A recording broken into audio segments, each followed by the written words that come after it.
Nos vamos a Rusia, allí están deteniendo gente. Gonzalo Báñez, ¿qué pasa? Imágenes en vivo, Pablo, y se están llevando a manifestantes que justamente se están movilizando por el anuncio de Vladimir Putin de reclutar 300.000 personas para reforzar el frente de batalla por parte de Rusia. Estas manifestaciones se empezaron a dar el jueves. Son históricas porque es la primera vez que ocurre de tal magnitud desde que comenzó la guerra el 24 de febrero de este año.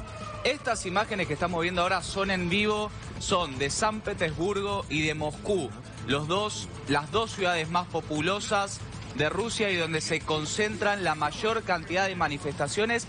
Y fíjese usted cómo se lo llevan, algunas veces de forma pacífica y otras veces mucho más violentas, las detenciones para las personas que se están manifestando. La policía o los efectivos de seguridad directamente se acercan a los manifestantes, los toman del cuello, del cuerpo, de los brazos y los recogen hacia un micro para luego llevárselos a un centro de detención. ¿Estos son los reservistas que los estaban convocando o no? Estos son manifestantes en contra de la guerra. En contra de la guerra y en contra de la decisión de Vladimir Putin de llamar a reservistas. Hasta ahora no hay cifras oficiales ni concretas sobre la cantidad de reservistas que ha tenido ya Putin.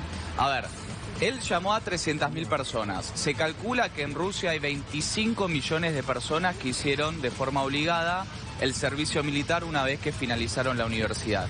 De esas 25 millones es una minoría los que están dispuestos a ir a la guerra. ¿Por qué? Porque las condiciones de los militares rusos en la guerra son muy, pero muy malas.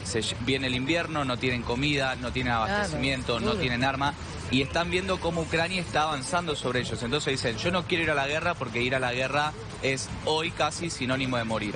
Entonces, ¿qué es lo que está haciendo Putin? Está obligando a los chicos entre 24 y 35 años a tener que sumarse al ejército. Entonces los va deteniendo o los va citando de forma obligada, sobre todo en las zonas más periféricas, de las ciudades más periféricas. Había gente que estaba intentando escapar, ¿no? Justamente para no...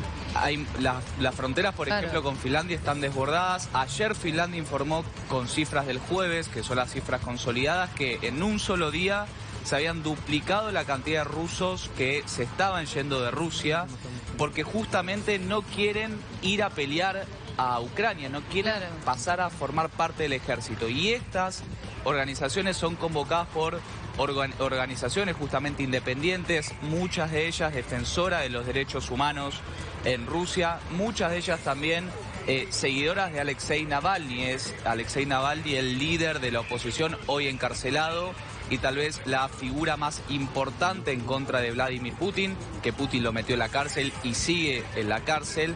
Y como en Rusia obviamente están prohibidas este tipo de manifestaciones, la policía inmediatamente y los efectivos de seguridad inmediatamente tratan de repelerla de esta manera, deteniendo a las personas que se manifiestan. Esto es tremendo, Pablo. Y mirá, fíjate cómo directamente los agarran y se los llevan.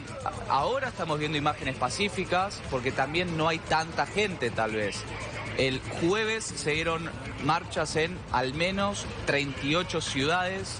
Denunciaron que hubo más de 1.300 personas detenidas y en alguna de esas 38 ciudades hubo hechos de violencia justamente porque se descontrolaron las movilizaciones y hubo enfrentamientos también entre los militares y los manifestantes que se oponen a esta decisión de Putin, que es leída por algunos como un manotazo de ahogado de Putin porque está de alguna manera perdiendo la guerra, está sufriendo fuertes bajas militares en el frente de batalla, está viendo cómo Ucrania recupera cada vez más terreno, está viendo cómo sus propios aliados le están dando la espalda.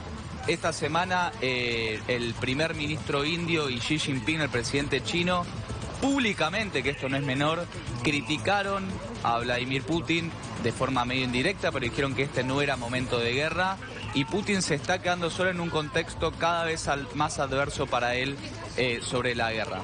Estas imágenes se están dando en Rusia, pero también lo que se está viendo dentro de Ucrania son cada vez más militares rusos que están pidiendo irse, que están pidiendo desertar. Hoy por la mañana la Duma rusa, que es el parlamento, la Cámara Baja, la Cámara de Diputados de Rusia, aprobó un decreto, un proyecto de ley que condena en hasta 9 años de prisión a aquellos militares que decidan desertar, que decidan abandonar la guerra.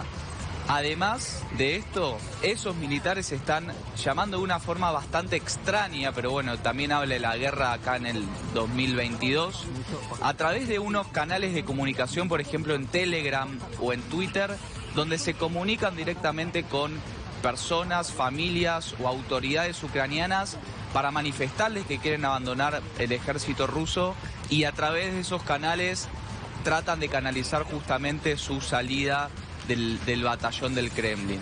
Así que una situación, una semana mejor dicho, donde el rumbo de la guerra, y esto es importante repetirlo, el rumbo de la guerra empezó a cambiar, y empezó a cambiar también en base a las decisiones que tomó Vladimir Putin de amenazar a Occidente con el uso de armas nucleares y de anunciar un fortalecimiento de las tropas militares nunca antevisto en la edad moderna de Rusia.